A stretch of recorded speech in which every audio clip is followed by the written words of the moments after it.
नमस्कार, आप देख रहे हैं राष्ट्रीय प्रस्तावना। मैं हूं आपके साथ मनु तिवारी। आइए रुक करते हैं दिन भर की बड़ी खबरों की ओर।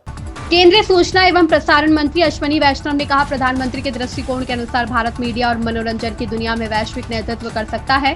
हमारे पास इस तरह की प्रतिभा है। 1 अरब से अधिक प्रतिभा और 5000 साल पुरानी सभ्यता बताने के लिए अरबों कहानियां। हम बहुत खुले विचारों वाली सरकार है। हमारे प्रधानमंत्री हमेशा हमें सुनने और हमारे युवाओं की मदद करने, हमारी प्रतिभा की मदद करने और सही अवसर खोजने के लिए आवश्यक बदलाव करने के लिए प्रोत्साहित करते हैं। इन 2 दिनों में एक तरीके से एक ऐसी शुरुआत हुई है जो भारत में film education, film entertainment, media, इस दुनिया में एकदम नया कदम है। प्राइम मिनिस्टर साहब का जो विजन है, उस विजन के हिसाब से भारत मीडिया और एंटरटेनमेंट में ग्लोबल लीडरशिप लेने की ताकत रखता है।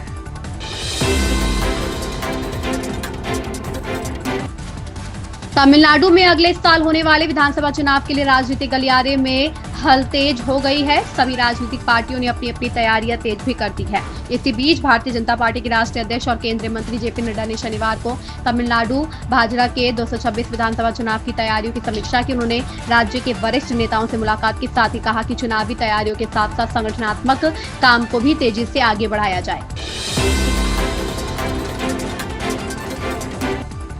पश्चिम बंगाल के दीघा में बने जगन्नाथ मंदिर को लेकर ओडिशा और पश्चिम बंगाल में ठनी हुई है।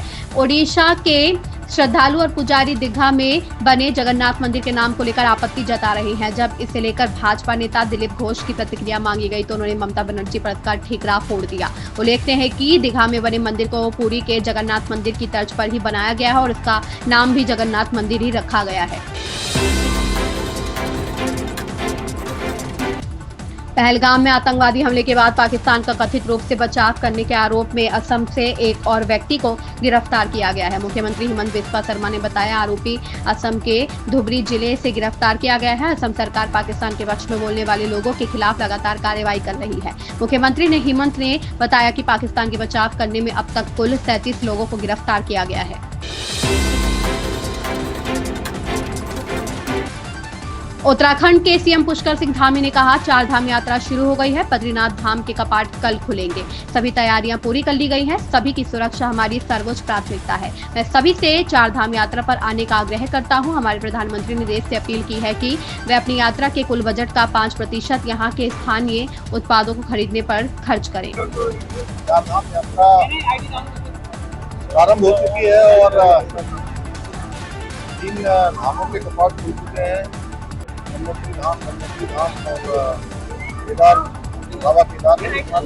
कल भगवान बद्री विशाल के कपाट खुल जाएंगे और सभी हमारे भारत अनेक संस्थाएं जो लगातार वर्षों से चारधाम यात्रा में अपना योगदान देता है। सबकी यात्रा अच्छी हो, एक अच्छा अनुभव जो उत्तराखंड का बेहतर है। सबकी सुरक्षा हमारे लिए सर्वोच्च प्राथमिकता है।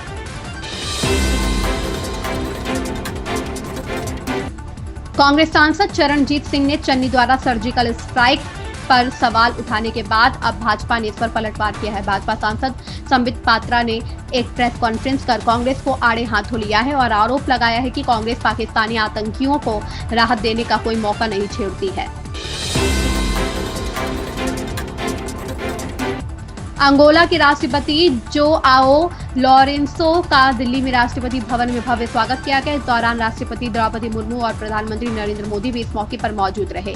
लॉरेंसो ने अपनी यात्रा को ऐतिहासिक बताया। साथ ही उन्होंने कहा कि मेरी यह यात्रा भारत और अंगोला के बीच दोस्ती और सहयोग को और मजबूत करेगा।